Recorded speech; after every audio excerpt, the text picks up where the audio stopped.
જાફરાબાદના coastal belt અને સાવરકુંડલા શહેરમાં ધોધમાર વરસાદ ખાબક્યો. અમરેલી જિલ્લામાં સતત 7મા દિવસે વરસાદ પડ્યો હતો.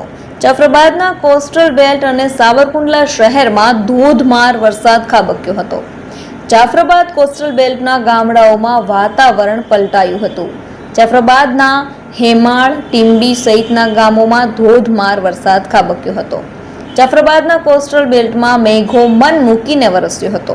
જાફરાબાદ ગ્રામ્ય પંથકમાં ધોધમાર વરસાદ પડ્યો હતો. જાફરાબાદ, ટીંબી, સેલાણા, ચિત્રાસર, હેમાળ સહિતના ગામમાં ધોધમાર વરસાદ પડ્યો હતો.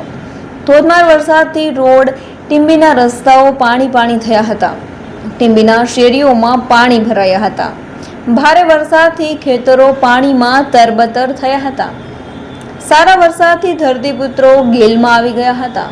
જાફરાબાદ કોસ્ટલ બેલ્ટ બાદ સાવરકુંડલા પંથકમાં વરસાદ પડ્યો હતો. બપોર બાદ સાવરકુંડલા શહેરના વાતાવરણમાં પલટો આવ્યો હતો. સાવરકુંડલા શહેરમાં વરસાદ પડ્યો હતો. અસહ્ય ગરમી અને ઉકળાટ બાદ વરસાદ આવતા વાતાવરણમાં ઠંડક પ્રસરી ગઈ હતી. વરસાદના આગમનથી ખેડૂતોમાં ખુશી છવાઈ હતી.